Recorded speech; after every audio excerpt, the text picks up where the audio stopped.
Hello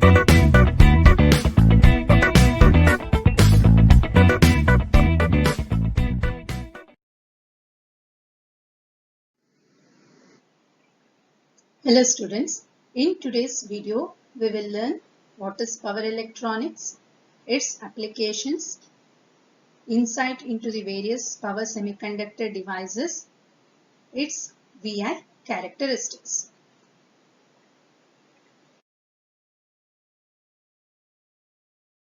First we will see what is meant by power electronics. So as you can see here, the power electronics is a combination of power, electronics and control. So this power, it deals with the static and rotating power equipment. So what it does is it generates the power or it converts the power from one form to another form. Electronic deals with the solid state device, or it is also known as the semiconductor device. Whereas control, it deals with the steady state and dynamic characteristics of a closed loop system. Steady state and dynamic characteristics of a closed loop system. All these three clubbed together gives power electronics. So it is an interdisciplinary combination. So this power electronics we can define as application of solid state electronics for the control and conversion of electric power. Where the solid state deals with the electronics, this is the control, and the last one is the power.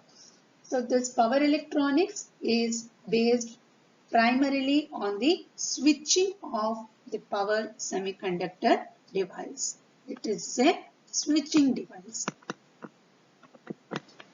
Switching device. So you have already studied in analog electronics regarding BJT, how BJT and MOSFET, how you use it for amplification purpose. Then how can you use the BJT as a switch? That you are going to study in power electronics. So we'll see what is the difference between linear electronics and power electronics. So linear electronics is mainly it processes signals. Linear electronics mainly it processes signals wherein you operate the device in active region. Operate the device in active region, and mainly it is used as an amplifier. Whereas in power electronics you process the energy, wherein the semiconductor device, it is operated either in cutoff or saturation. Mainly nothing but used as a switch. So this is the basic difference between linear electronics and power electronics. Speaking in terms of the power, in linear electronics the power usually is in watts. In power electronics the power is actually very less, usually milliwatts. So this is the second difference between the linear electronics and power electronics. So next we will look into the applications of power electronics. So with the development of the semiconductor device technology and the development of microprocessor, microcontroller, power electronics finds vast applications. So you can see power electronics used in our daily life, in the defense, in industries, in renewable energy systems. So we'll look into these one by one. So in our daily life, so all of you use mobile phones, right? So the mobile phones has power electronics in it. You have UPS. In UPS you use power electronics. In PC you use power electronics. In the television sets you use power electronics. In the fan regulators we have power electronics. So these are the few applications of power electronics which we come across our day-to-day life. Next, coming to the utility system. Utility system example is HVDC transmission, smart grids, FACTS, etc. Defense. We find power electronics in aircrafts. We find power electronics in satellites, in space shuttles. Renewable energy. So nowadays renewable energy has more importance. So power electronics is found in wind systems, in solar systems, in industries. So in industries, each and every machinery what you will have power electronics in it. So for a few examples are rolling mills, in cement mills, in elevators, in pumps, etc. Next, automotive and traction. So in hybrid electric vehicles,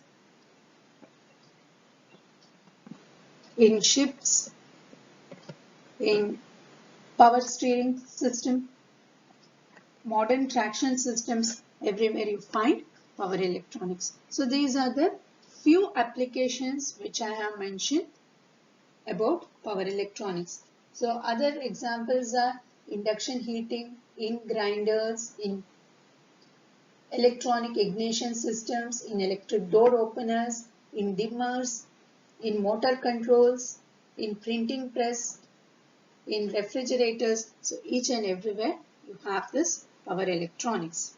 So with this knowledge of power electronics and applications of power electronics, we will have an insight into the various types of power semiconductor devices.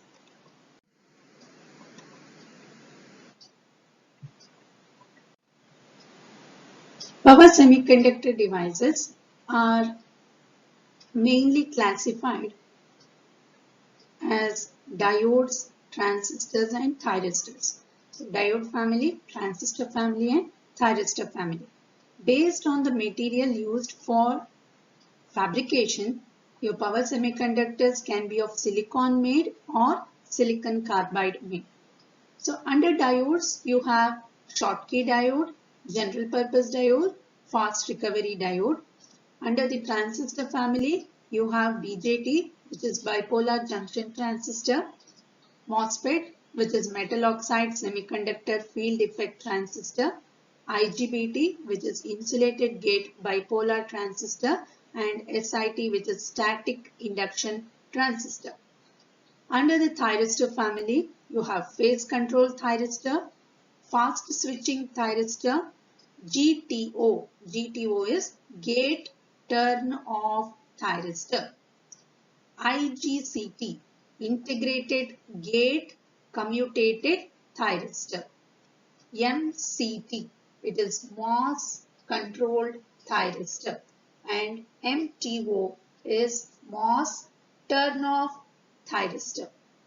So these are the power semiconductor devices falling under the category diodes, transistors and thyristors, which are made of silicon. So these are the power semiconductor devices which is mainly used for switching purpose. So each of these power semiconductor device we will study in detail in the upcoming videos. Second category of power semiconductor device is made of silicon carbide. So in silicon carbide technology, we have diodes, we have transistors. In transistors, we have MOSFET, which is made of silicon carbide technology, and we have Schottky diode, junction barrier Schottky diode, and PIN, that is a PN junction diode with an intrinsic semiconductor in between, which is a PIN diode. So all these falls under the category of silicon carbide technology. So in the upcoming videos, we will have a look into the power semiconductor devices which are silicon made. Okay. Next is the characteristics of these power devices. VI characteristics. So first we have diode. As you know, this is the diode symbol.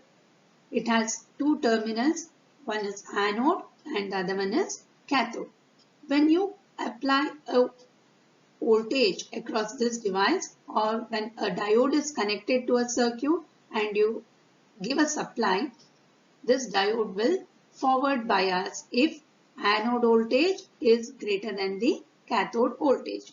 So once it starts to conduct, the current increases. So you can find this VI characteristics. So after the cut in voltage, the current increases. Whereas what happens to the voltage? The voltage across this diode drops. So if usually it is in the range 0.3 to 0.7, if it is a silicon made, the voltage drop we consider is usually 0.7.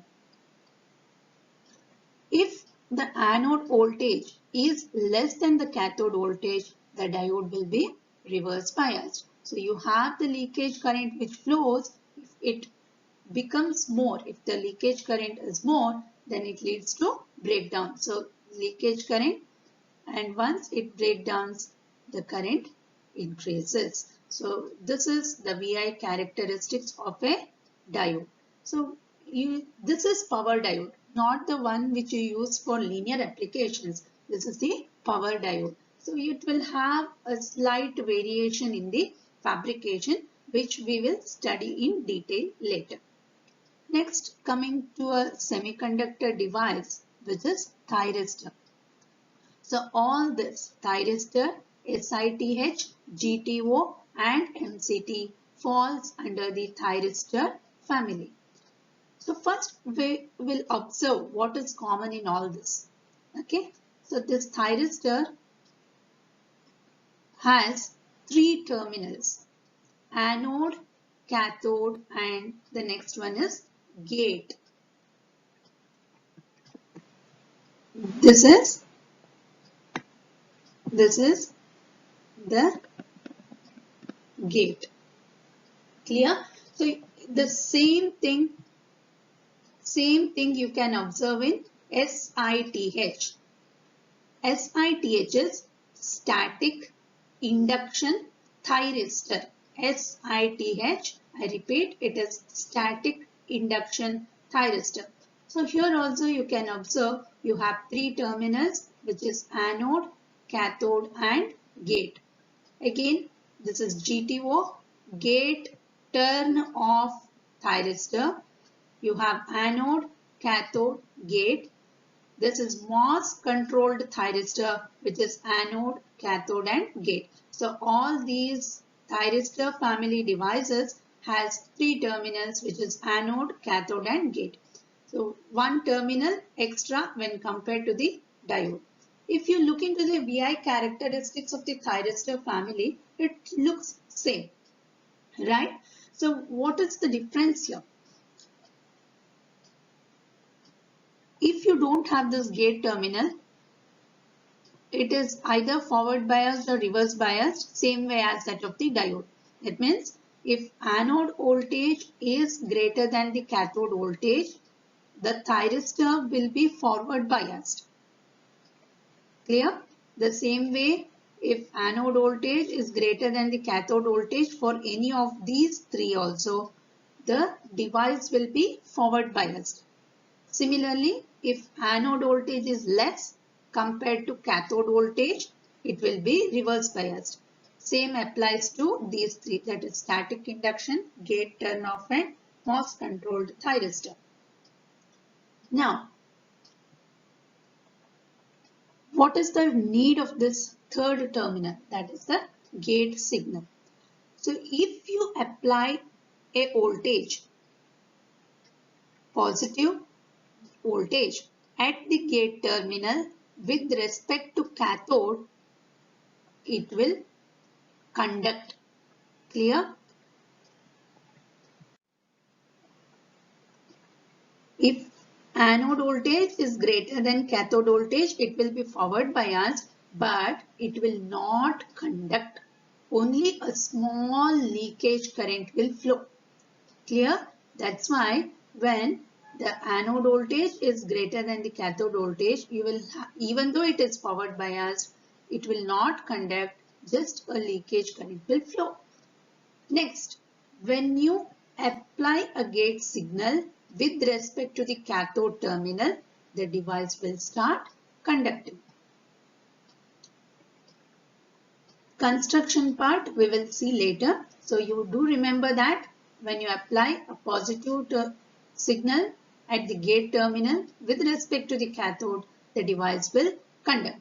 Once the device conducts, the voltage across this device drops to around 0.7 to 0.9 volts and the current increases. So if you observe here, this is the leakage current. Once the device starts conducting, the voltage drops. Here it is around 0.7 to 0.8, but the current will increase. This is the point at which you are applying the gate signal. Say, suppose you have applied across anode to cathode, say some 7 volts. Okay, but still the thyristor has not started to conduct. Then you apply the gate signal with respect to the cathode, the device conducts. Clear? So this is actually your characteristic. So if I draw, this is I and this is V, this is V and this is I, and we will have the leakage current like this. Okay. Next, once the device conducts, the current increases. This is how your VI characteristics is. This is just the transition. Is that clear? Similarly, you will have the static induction thyristor, gate turn-off thyristor and MOS controlled thyristor. But what is the difference here is, for all these three, if you apply positive signal at the gate with respect to the cathode, the device will conduct. Okay, the device will conduct. It is on. If you apply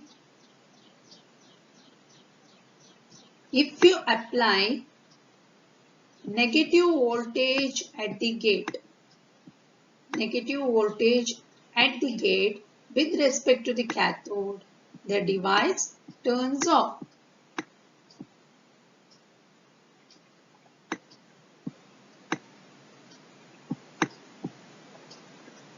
So positive voltage at the gate will turn on the device, whereas negative voltage at the gate will turn off the device. But what about the thyristor? Thyristor, I have explained you how it is going to conduct or turn on. But whether it is going to turn off? No. Once the thyristor starts conducting, that means once you have applied the gate signal, even though you remove the gate signal, the device will continue to conduct. It will not turn off. That is the difference between your static induction thyristor, gate turn off MCT, compared to your main thyristor. So I repeat, the thyristor, it turns on applying the gate signal, whereas it will not turn off if you remove the gate signal, or if you have applied negative gate signal, it is not going to turn off. Once the device starts to conduct, it will remain in the conduction state. The current will increase. Then how can you turn it off? So to turn it off, you have to make anode voltage very less compared to the cathode voltage. That means you have to just reverse it. Or if you have applied an AC signal to the circuit, then automatically when the supply goes to 0, the device will turn off. So two ways, either you reduce anode voltage compared to the cathode voltage, or you apply an AC signal which will make the device turn off on its own. So hope this diode, thyristor, static induction thyristor, gate turn off thyristor and MOS controlled thyristor are clear to you.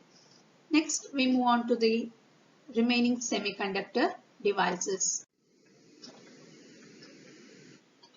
We have MTO, ETO and IGCT. MTO is MOS turn off thyristor, whereas ETO is emitter turn off thyristor, emitter turn off thyristor. IGCT is integrated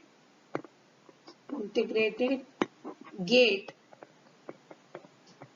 commutated thyristor.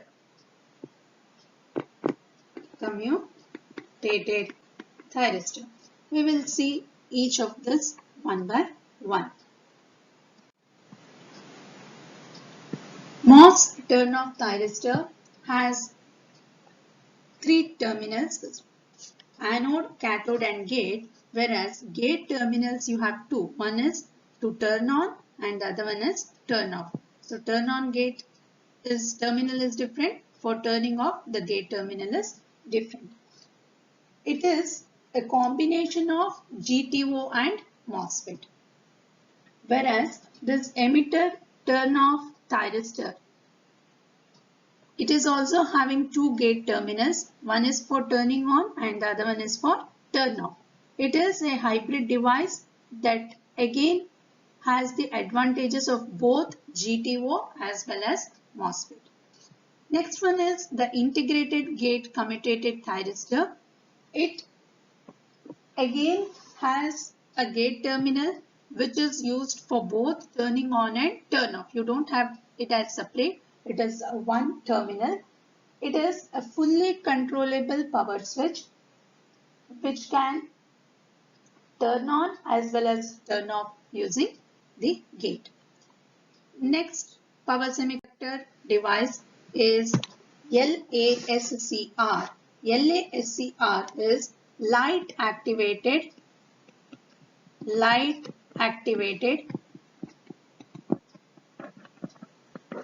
silicon controlled rectifier. This silicon controlled rectifier is the other name for thyristor. Okay, so sometimes your thyristor will be known as SCR, silicon controlled rectifier. So LASCR is light activated silicon controlled rectifier.